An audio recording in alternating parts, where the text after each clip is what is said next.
శ్రీ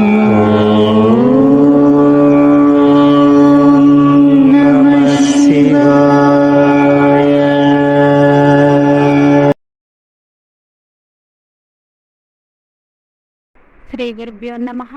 శ్రీమాత్రే నమః. ఇంటికి దీపం ఇల్లాలు అంటారు.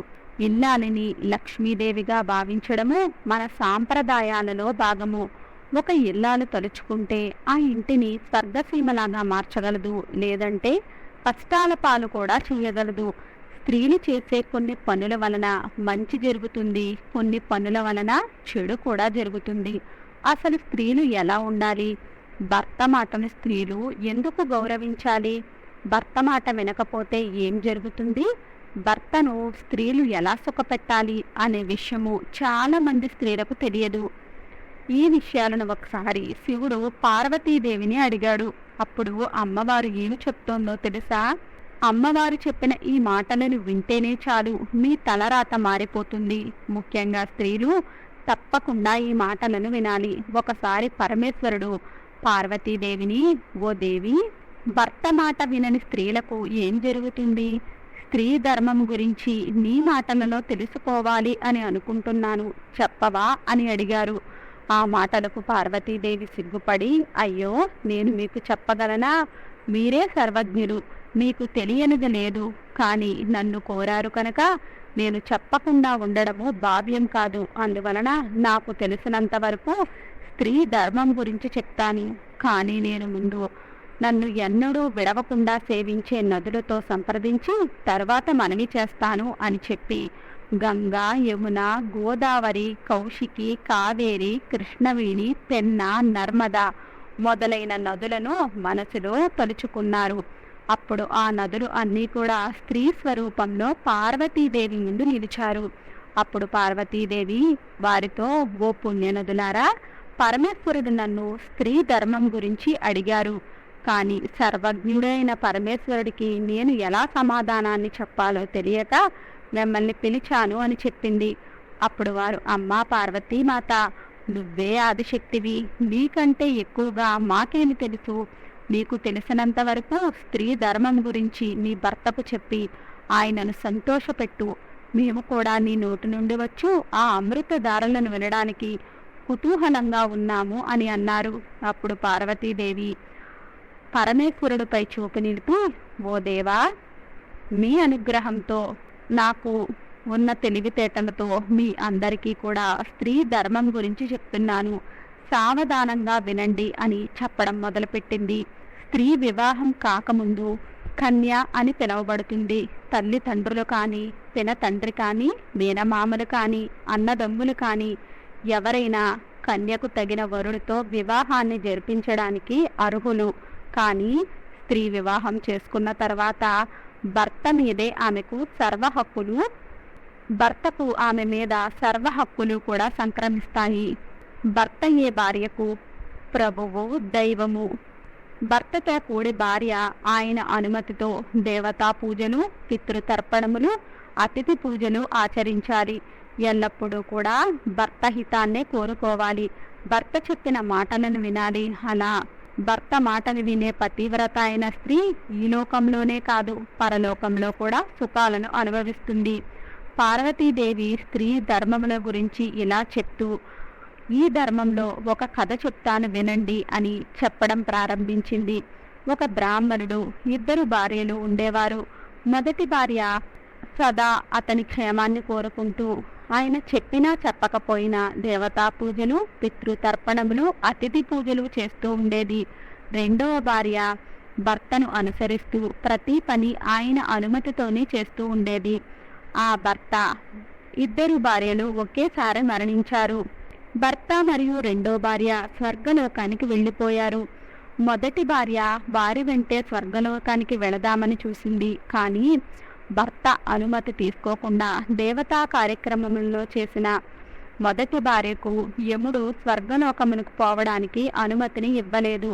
యముడు ఆమెతో, నీవు నీ భర్త అనుమతి లేకుండా పూజలు చేసినందువలన నీకు స్వర్గలోక అర్హత లేదు, కనుక నిన్ను తిరిగి నీ శరీరంలోనికి ప్రవేశపెడతాను అని శాసించాడు.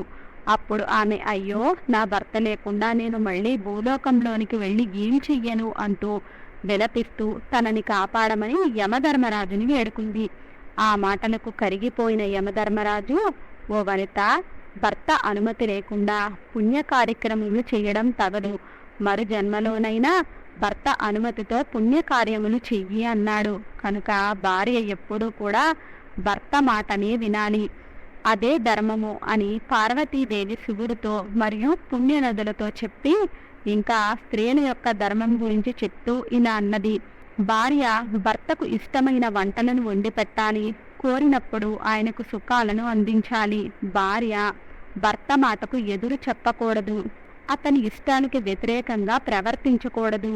పొరపాటున భర్త తాను చేయవలసిన పనులను మర్చిపోయినట్లయితే వాటిని భర్తకు గుర్తు చేయాలి. భర్త అందగాడైనా, కురూపి అయినా, తెలివి కలవాడైనా, ఆరోగ్యవంతుడైనా, అనారోగ్యాలతో బాధపడుతున్న వాడైనా సరే భర్తను భార్య గౌరవించాలి, ప్రేమతో ఆదరించాలి. వయసు వచ్చిన కుమారుడితోనైనా కూడా స్త్రీ ఒంటరిగా ఉన్నప్పుడు ఒకే చెయ్యి మీద కూర్చోకూడదు, అనగా ఒకే మంచం పైన కూర్చోకూడదు.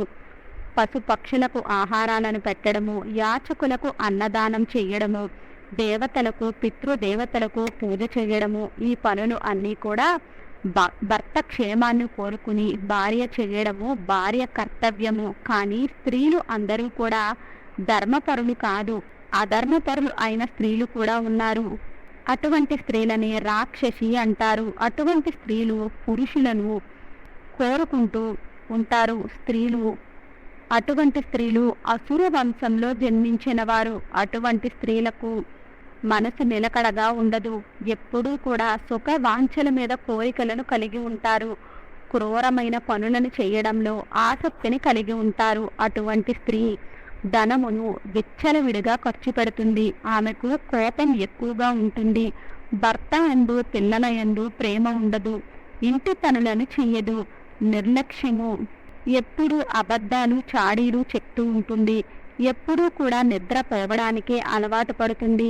ఇటువంటి వారి వలన భర్త వంశం మొత్తము కూడా నరకానికి పోతుంది. అటువంటి స్త్రీలు కూడా తమ తప్పు తెలుసుకుని భర్తకు అనుకూలంగా ప్రవర్తించినట్లయితే వారు కూడా భర్తతో స్వర్గానికి పోగలరు.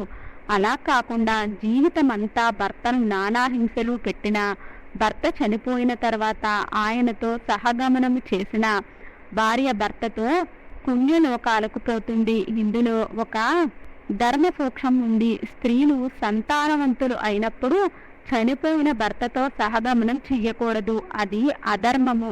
పిల్లలు లేకపోతేనే ఆయనతో సహగమనం చెయ్యాలి. పార్వతీదేవి పరమేశ్వరుడికి మరియు పుణ్యనదులకు స్త్రీల ధర్మాన్ని గురించి వివరించింది. పార్వతీదేవి పరమేశ్వరుడితో చెప్తోంది, మీరు అడిగిన ప్రశ్నలకు సమాధానాలు లభించాయి అని అనుకుంటున్నాను అని అంటుంది. అప్పుడు పరమేశ్వరుడు అమ్మవారితో, ఓ పార్వతీదేవి, స్త్రీలు ఎలా ఉండాలి అనే విషయాన్ని చాలా చక్కగా వివరించావు. నాకు చాలా సంతోషంగా ఉంది. నా ప్రశ్నలకు సమాధానం దొరికింది అని అంటారు. అప్పుడు అక్కడే ఉన్న స్త్రీల రూపంలో ఉన్న నదులు ఈ విషయాలన్నీ కూడా వివరించిన పార్వతీదేవికి ధన్యవాదములు చెప్పి నమస్కారములు చేసి అక్కడ నుండి వెళ్ళిపోతారు. పార్వతీదేవి శివుడికి చెప్పిన ఈ మాటలను వింటేనే చాలు, మీ తలరాత మారిపోతుంది, మీ జీవితంలో అన్ని శుభాలే జరుగుతాయి.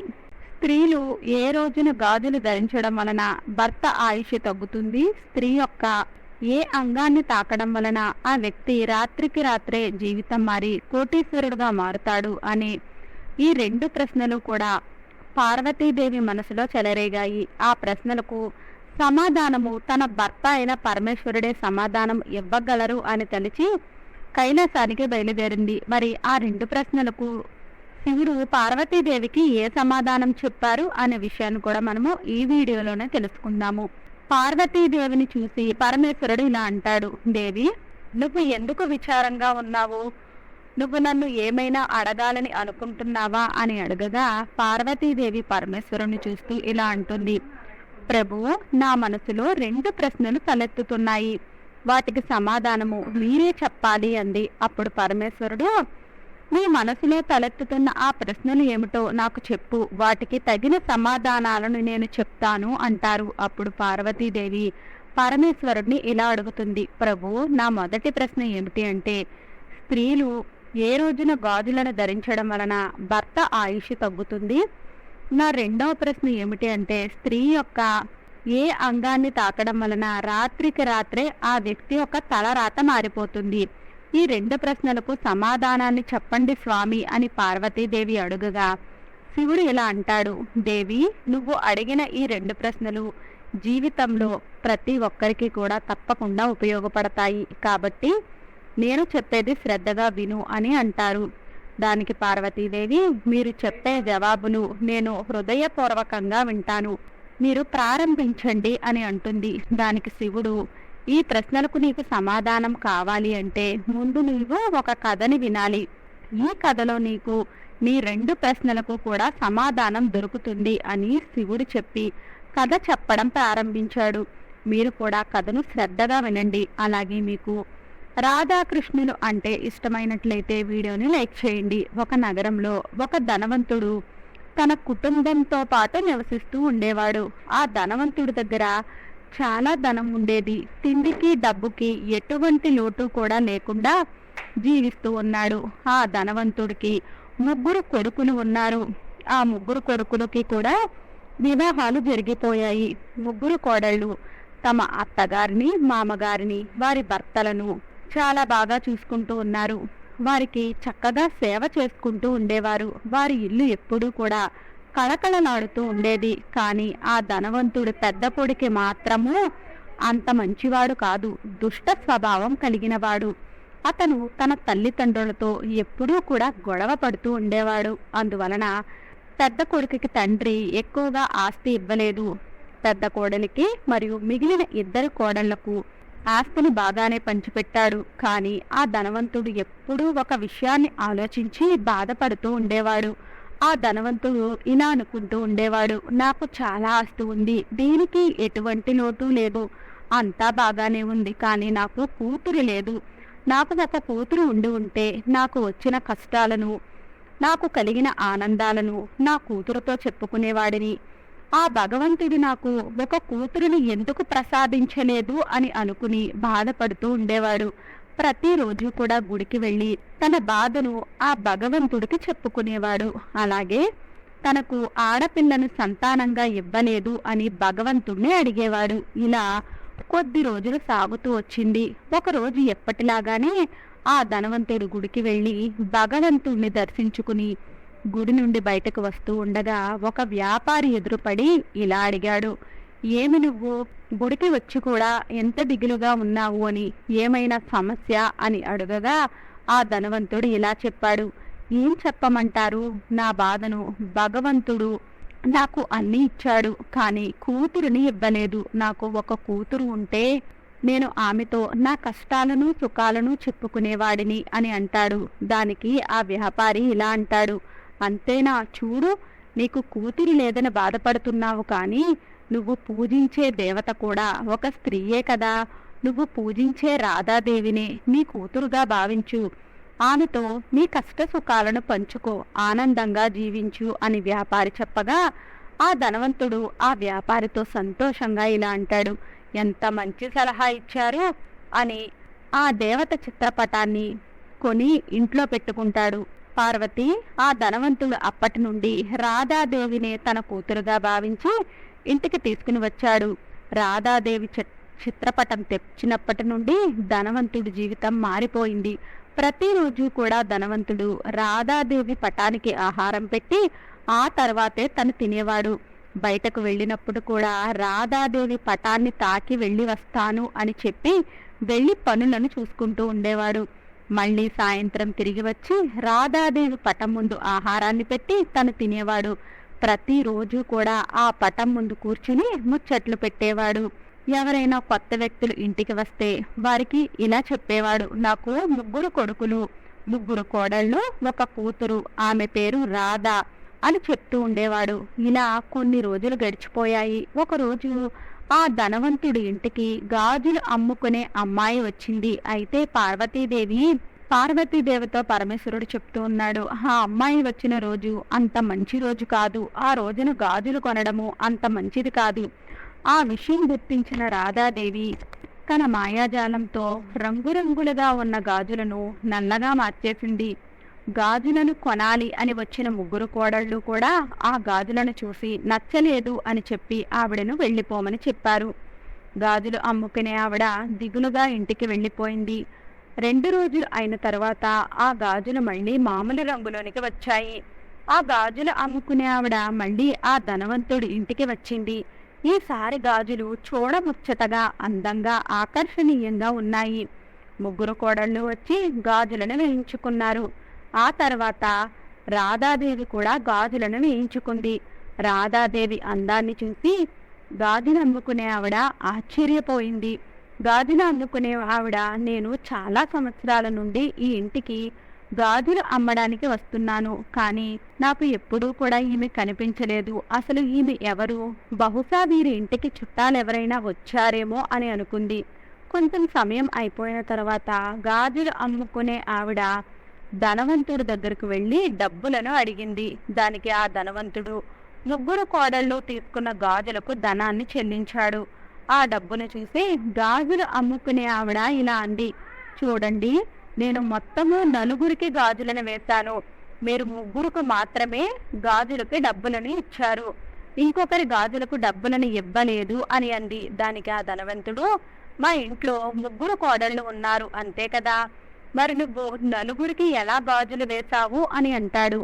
దానికి ఆమె, మీ ఇంట్లో ఒక అందమైన అమ్మాయి నా చేతులతో గాజులను వేయించుకుంది, నాకు డబ్బులను ఇవ్వండి అని అంటుంది. దానికి ఆ ధనవంతుడు, నేను ఇంటికి వెళ్ళి అసలు విషయాన్ని తెలుసుకుని నీకు రేపు డబ్బులు ఇస్తాను, ప్రస్తుతానికి మీరు ఇంటికి వెళ్ళండి అని ఆ ధనవంతుడు గాజులమ్మే ఆవిడతో చెప్పాడు. ఇక ధనవంతుడు ఆ విషయం మరిచిపోయి ఎప్పటిలాగే ఇంటికి వచ్చి రాధాదేవి పటం దగ్గర ఆహారాన్ని పెట్టి తాను తిని నిద్రపోతాడు. అతని కలలో రాత్రి రాధాదేవి చింతిస్తూ కనిపించింది. రాధాదేవి బాధగా ఉండడాన్ని చూసి ఆ ధనవంతుడు ఏడవడం మొదలుపెట్టాడు. ఏమైంది తల్లి, నువ్వు ఎందుకు బాధపడుతున్నావు అని రాధాదేవిని అడగగా ఆమె ఇలా అంటుంది, మీరు నన్ను కూతురుగా భావించడం లేదు, ఇక నేను మీ ఇంట్లో ఉండను, నన్ను వదిలేయండి అని చెప్తుంది. దానికి ఆ ధనవంతుడు మరింత దుఃఖంతో, ఎందుకు తల్లి, ఏమైందని అడుగుతాడు. దానికి రాధాదేవి, నేను ఈరోజు గాజుల అమ్మాయితో గాజులు వేయించుకున్నాను, నువ్వు ఆమెకు డబ్బులు ఎందుకు ఇవ్వలేదు? నీ దృష్టిలో నేను లేను, అందుకే నేను వేయించుకున్న గాజులకు నువ్వు డబ్బులు ఇవ్వలేదు అని చెప్పింది. దానికి ఆ ధనవంతుడు, నన్ను క్షమించు తల్లి అంటూ బాగా ఏడ్చుకుంటూ నిద్రలోనే ఏడుస్తూ ఉన్నాడు. కొంచెం సమయం తర్వాత లేచి తొందరగా డబ్బుల పెట్టెను తీసుకుని గాజుల అమ్మే అమ్మాయి ఇంటికి వెళ్ళి ఇలా చెప్పాడు, అమ్మా, ఇదిగో నీ డబ్బులు, నువ్వు చాలా అదృష్టవంతురాలివి, నువ్వు స్వయంగా నీ చేతులతో రాధాదేవికే గాజులను వేశావు. ఆ మాటను వినగానే ఆ గాజుల ఆవిడ గుండెల్లో బండరాళ్ళు పడినట్లుగా అయిపోయింది. అయ్యా, నాకు ఈ డబ్బులు వద్దు, ఈ జన్మకు నాకు ఈ భాగ్యం చాలు. ఆ ధనవంతుడు చేసేది ఏమీ లేక డబ్బులను ఆమె ఇంట్లోనే వదిలేసి తను ఒక గుడిలోనికి వెళ్ళి అక్కడ జీవనం గడపడం ప్రారంభించాడు. అమ్మవారి సన్నిధిలో సేవ చేసుకుంటూ ఉన్నాడు. ధనవంతుడు కలలో కనిపించిన రాధాదేవి ఆ తరువాత ధనవంతుడి యొక్క పెద్ద కొడుకు కలలో కనిపించింది. పెద్ద కొడుకు కలలో కనిపించి ఇలా అంటుంది, నువ్వు నీ తల్లి కాళ్లను ఇప్పటి వరకు ముట్టుకోలేదు, అందుకే నువ్వు దౌర్భాగ్యాన్ని అనుభవిస్తున్నావు. నువ్వు ప్రతిరోజు కూడా బయటకు వెళ్ళేటప్పుడు నీ తల్లి కాళ్లను తాకి వెళ్ళు, అంతా శుభమే జరుగుతుంది. ఆ మాట చెప్పి రాధాదేవి అదృశ్యమైపోయింది. ఇక అప్పటి నుండి ధనవంతుడు పెద్ద కొడుకు ప్రతిరోజు కూడా తన తల్లి కాళ్లను తాకి బయటకు వెళుతున్నాడు. కొద్ది రోజులకే తన జీవితం మారిపోయింది. తను అందరికన్నా గొప్ప ధనవంతుడిగా మారిపోయాడు. కాబట్టి పార్వతీదేవి ఏ వ్యక్తి అయితే తన జీవితం మార్పు చెందాలి అని అనుకుంటాడో ఆ వ్యక్తి ప్రతిరోజు కూడా తన తల్లి పాదాలను తాకి బయటకు వెళ్ళినట్లయితే అతనికి అన్నింటిలోనూ కూడా విజయాలు సిద్ధిస్తాయి. మరి ఏ రోజు గాజులను వేయించుకుంటే భర్త ఆయుష్ పెరుగుతుంది? మంగళవారం కానీ శనివారం కానీ ఎప్పుడు కూడా గాజులను కొనకూడదు, ధరించకూడదు. దాని వలన భర్త ఆయుష్ అనేది తగ్గిపోతుంది. అప్పుడు శివుడు పార్వతీదేవి అడిగిన 2 ప్రశ్నలకు కూడా నేను సమాధానాన్ని చెప్పాను అని అంటాడు. పరమేశ్వరుడు పార్వతీదేవికి చెప్పిన ఈ మాటలను జీవితంలో మనం కూడా ఆచరించినట్లయితే సకల సౌభాగ్యాలతోనూ వర్ధిల్లుతాము. ఆడపిల్లలు గాజులు ధరించడం వలన మన భారతీయ సాంప్రదాయము అనేది పెరుగుతుంది. స్త్రీ దేవతామూర్తులకు కూడా గాజులు అంటే ఎంతో ఇష్టము. మగవారు చేతికి కడియాలను ధరించేవారు. ఇప్పటికీ కూడా కొంతమంది నాగరికతలో భాగంగా ధరిస్తూనే ఉన్నారు. గాజులు ఎల్లప్పుడూ కూడా చేతి నరాలకు తాకుతూ ఉండడం వలన బీపీ కంట్రోల్లో ఉంటుంది. గాజుల వలన అనారోగ్య సమస్యలు కూడా రాకుండా ఉంటాయి. అంతేకాకుండా ఆడవాళ్ల శరీరం నుండి విడుదలయ్యే నెగిటివ్ శక్తులను నిర్వీర్యం చేసేందుకు గాజులను ధరింపచేసేవారట. వీడియో నచ్చినట్లయితే లైక్ చేయండి. వీడియో నచ్చినట్లయితే మన విరాట్ మంత్ర ఛానల్ని లైక్ చేయండి, షేర్ చేయండి, సబ్స్క్రైబ్ చేసుకోండి. వీడియో నచ్చినట్లయితే కామెంట్ బాక్స్లో జై శ్రీరామ్ అని తప్పక కామెంట్ చేయండి.